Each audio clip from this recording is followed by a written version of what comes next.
Good morning. My name is Reverend Dr. May Elise Cannon. I will give an update about 20 to 25 minutes. Please feel free to introduce yourself in the chat. Let us know who you are, where you are, if you're connected to Churches for Middle East Peace. Today is Thursday, March 6th, 2025. Today is day 517. This is a summary of the news from the last week. It'll actually be a little bit heavy of news from the past 24 hours because so much has happened since then. So the ceasefire between Israel and Hamas has officially ended and the blockade on Gaza has tightened. You might be hearing from Prime Minister Netanyahu that the blockade on Gaza has begun. For those of us who have been following, of course, there's been a blockade on Gaza for more than 16 years. And what that means is food, humanitarian assistance has been cut off for the past several days. I'll talk about that more specifically. People in Gaza are waiting for when bombs might begin to fall once again. And war has been raging in refugee camps in the West Bank as militants have been engaged, and there have been some of the worst incursions of the Israeli military in the past 20 years. Yesterday, President Donald Trump met with hostages who've been released from Gaza, and then afterwards he tweeted. I'm going to read the entire tweet, and then I'll tell you a little bit about what it means and what we think is happening. So he tweeted this. He said, "Shalom, Hamas." It means hello and goodbye. You can choose.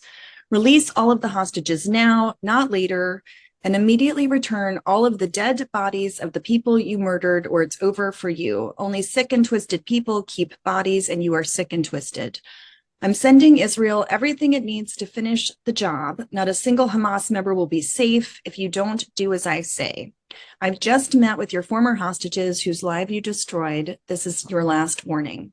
For the leadership, now is the time to leave Gaza while you still have the chance. Also to the people of Gaza, a beautiful future awaits, but not if you hold hostages. If you do, you are dead. Make a smart decision, release the hostages now, or there will be hell to pay later. Donald J. Trump, the President of the United States of America. And this was at 4:49 p.m. on the 5th of March. And there's so many things, that are problematic, of course, with this methodology. We've been talking since October 2023 about the ways that the civilians of Gaza, more than 2 million people, have paid the consequences for crimes that they did not commit. CNN reported that Trump issued this last warning, calling for the release of hostages immediately. In a move that came just hours after the White House confirmed that they've been negotiating directly with Hamas, which is also unheard of. Hamas is still on the terrorist list. So calling for the release of hostages now, not later. Trump also posted this on Truth Social. Trump wrote that he would send Israel everything it needs to finish the job. We know that the Trump administration has been sending and bypassing Congress for the release of not only heavy bombs, but billions of dollars of weapons, where monies have been released to allow the Israeli military or the Israeli government to buy more weapons from the U.S. Directly. Trump wrote that he would be sending Israel everything it needs to finish the job. And the Hamas spokesperson Hazem Qassam responded and told CNN that the remarks complicate matters regarding the ceasefire agreement. Technically, the ceasefire is in this three-phase agreement between Hamas and Israel. The first phase has ended. The ceasefire should be moving into the second phase. There was maybe 1 or 2 days of negotiations moving into the second phase. But then there have been all these kind of interruptions. So there was a proposal last week that was brought forward by Steve Witkoff, where Israel and the United States said to Hamas, give us half the hostages on day 1, or we'll attack completely. Hamas said no. This is kind of the next alternative. And so there are these interruptions. There were weeks and weeks and weeks of negotiations to get into this 3-phase agreement. And then now there are all these alternatives being suggested with these threats of a return to war or annihilation or displacement. Qassem said Hamas had fulfilled its first phase of the obligations, having returned the 33 hostages in exchange for the Palestinian prisoners, and that this U.S. brokered agreement and the Israeli government are evading negotiations for the second phase. So what's being reported in the Israeli news is that the Netanyahu government is moving forward with the plan. Israel believes Hamas is nearing the point where it's going to refuse to release any more of the hostages, and that Hamas has nothing left except for the hostages that it still has. And that in order to break the resistance of Hamas, Israeli political and military leaders have prepared a number of steps. So I'm going to talk about what those steps are. So right now, humanitarian assistance has been cut off, but there is about 19% of water that is still going into Gaza from Israel. The fear is that the next step is that Israel will cut off that 19% of water. And if that measure fails, also electricity will be cut off, which would cause even a greater water crisis because, of course, pumps are needed in order to get water distributed throughout the strip. It's believed that there will be a return to airstrikes that would be gradual, that would escalate over time. It's believed that there would be, again, troops in Gaza with limited territorial incursions before a return to full-scale war. So that over the past week or more, troops have been, Israeli Defense Forces have been lining up along the Gaza enclave and the Gaza border on the Israeli side. It's not a technical border, but the Gaza fence. If these steps don't work, it's said that Israel would launch a full-on ground offensive once again. There are 5 military divisions that are ready and aiming to take full control of Gaza. In terms of a negotiation status, there's no date set for where Israel's delegation would return for new talks, but instead you have this intervention of Washington that is quite chaotic. And there are mediators that are involved from Qatar and from Egypt, who in turn are increasing pressure on Hamas also to agree. But there also is the concern that if Hamas does release the hostages, what's going to happen? Because then Hamas would not have any leverage. A breakthrough in negotiations might happen in coming days, but if not, there's deep, deep, deep concern that a full military escalation would happen possibly as soon as next week, which is very likely, according to reports.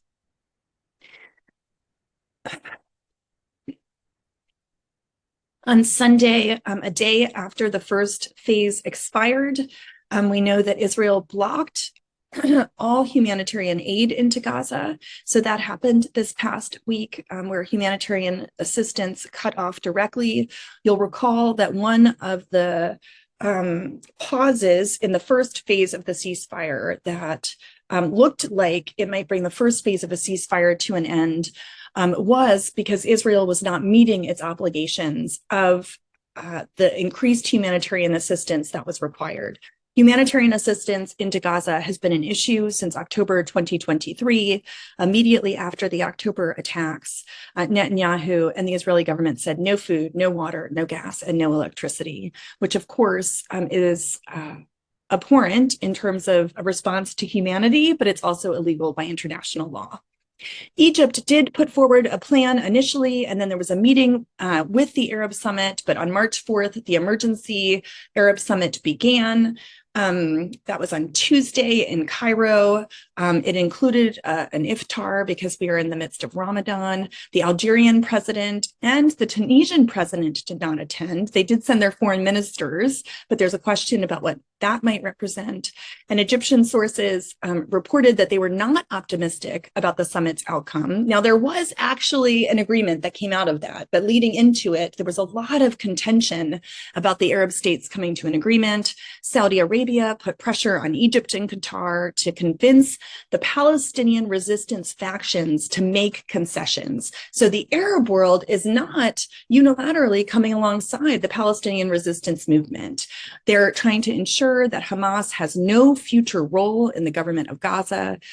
Egypt has been insisting on engaging with resistance leaders inside of Gaza, both for the question of security, but also for political reasons. Egypt has a lot at stake. Egypt gets a lot of money from the United States. You'll recall Trump cut off foreign assistance from everyone but two countries, Israel and Egypt, right? And with the whole Trump plan of displacing Palestinians from Gaza, the question was, where would these Palestinians go? And Egypt and Jordan were the two states that were mentioned. Egypt's proposal included forming an Arab International Committee that would oversee the security and administrative bodies in Gaza. Now, initially, this didn't include the Palestinian Authority. The committee would include representatives from key Arab nations and international actors. The success depended on the regional powers, and there are so many divisions within the Arab states about who would pay for reconstruction, who would fund it, who would implement it. There's all kinds of political dynamics at play. So Palestinian Authority President Abbas, of course, who's in his late 80s, he also has a plan about what governing Gaza might look like without Hamas. Abbas rejects to sharing any power both with Hamas, but he also wants to have independent governance. And so the PA has been trying to show that they're a legitimate actor. You'll recall in the past weeks, they said we're no longer paying these payments to the families of militants, who've died as what the resistance movement consider martyrs. The Hamas spokesperson Qassam stated that the group has agreed to a community support committee where Hamas would be excluded. So there's negotiations going on between Hamas and the PA and all of these Arab states. All of that to say, there's this Egypt-Gaza plan, which would involve early recovery, reconstruction, and development of Gaza. It includes the governance and reconstruction. I won't go into all the details. If you have questions, I have details about that. It would be a contiguous state, that's connecting Gaza to the West Bank. It addresses the Palestinian Authority's role. Ultimately, it's based on a two-state solution.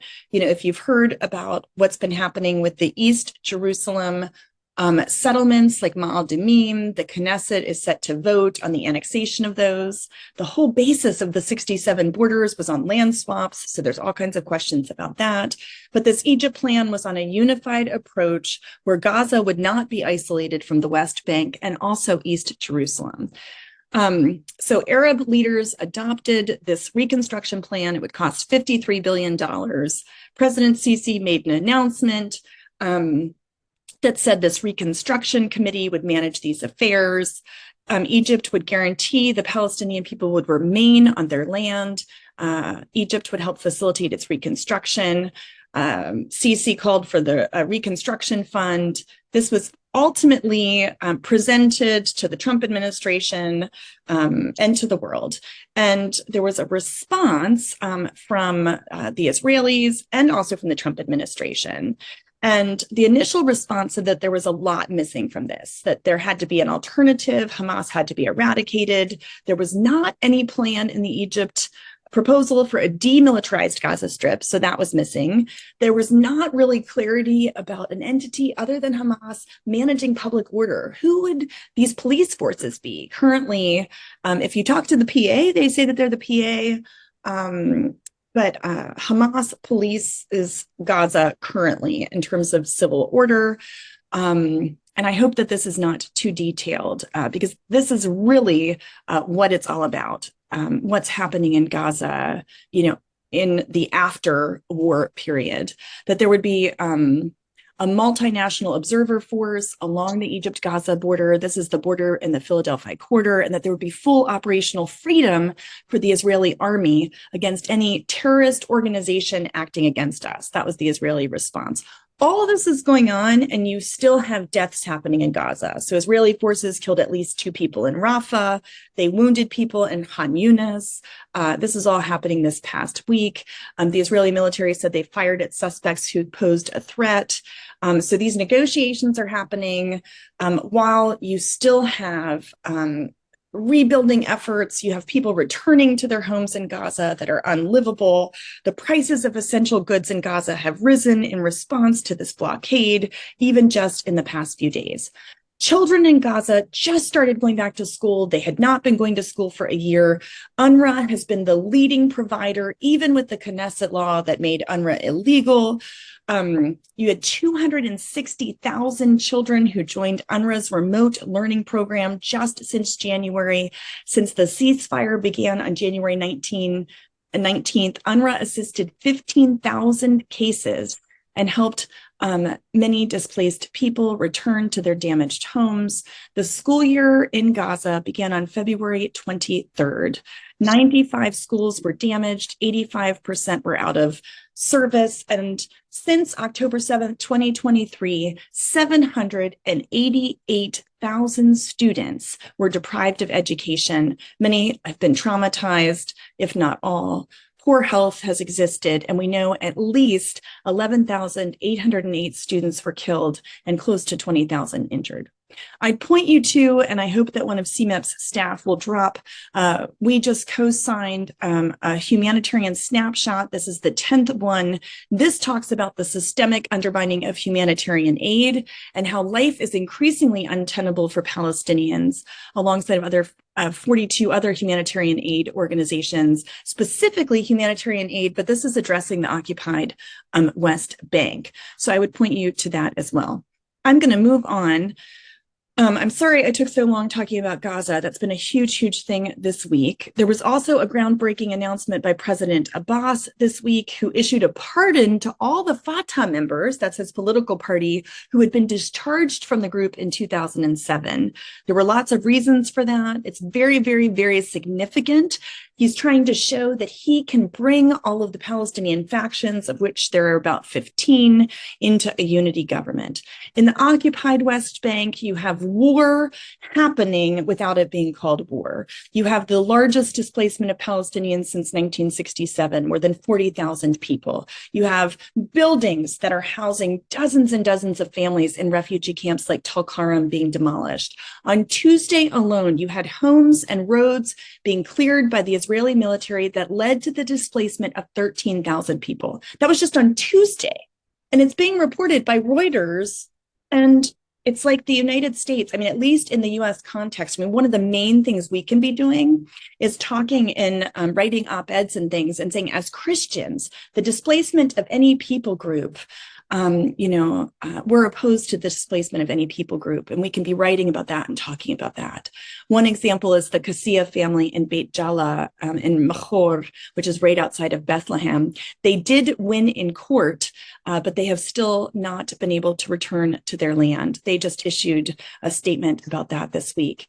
In Israel, the government of Netanyahu reported that they made preparations to go beyond the suspension of food. I talked about that already.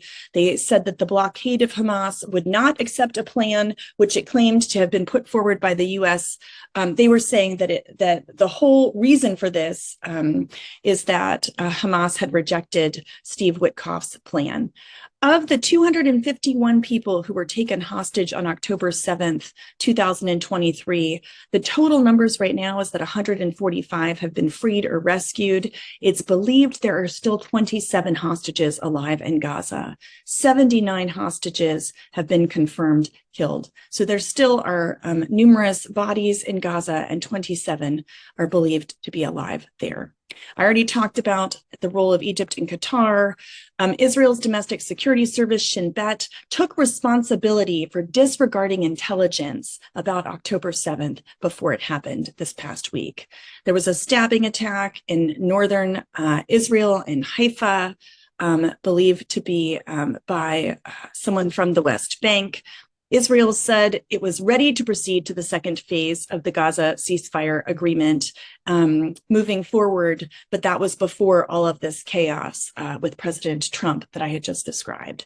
Israeli forces killed a Hamas commander and another Hamas operative in a raid on the occupied West Bank city of Jenin this week.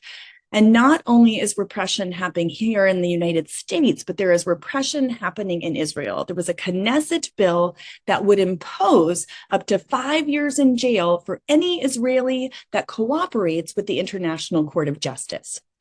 In Lebanon, moving on to the broader Middle East, Saudi Arabia and Lebanon issued a joint statement this week about their cooperation on the full implementation of an agreement called the Taif Agreement. This is an international agreement that affirms state sovereignty of all Lebanese territory and limiting weapons to state control. This is about the Lebanese Hezbollah and Israel agreement. Israel is still occupying parts of South Lebanon.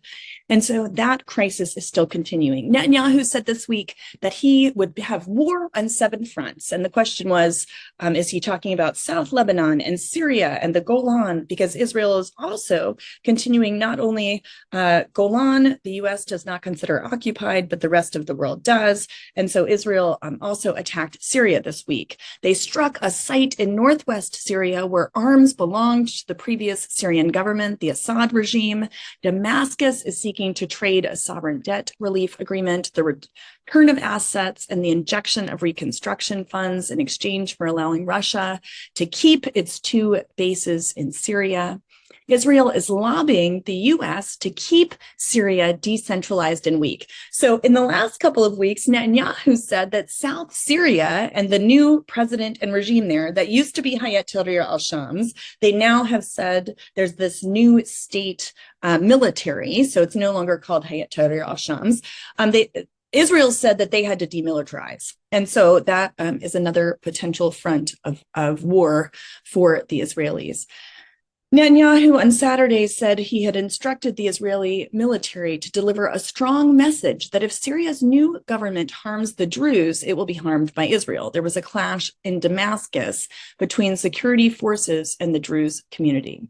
In Turkey, the Kurdistan Workers' Party militia on Saturday declared a ceasefire with Turkey. Moving to the United States, and this is where I'll close, Colombia is threatened with losing a $51.4 million federal contract because of its lack of response to harassment of Jewish students.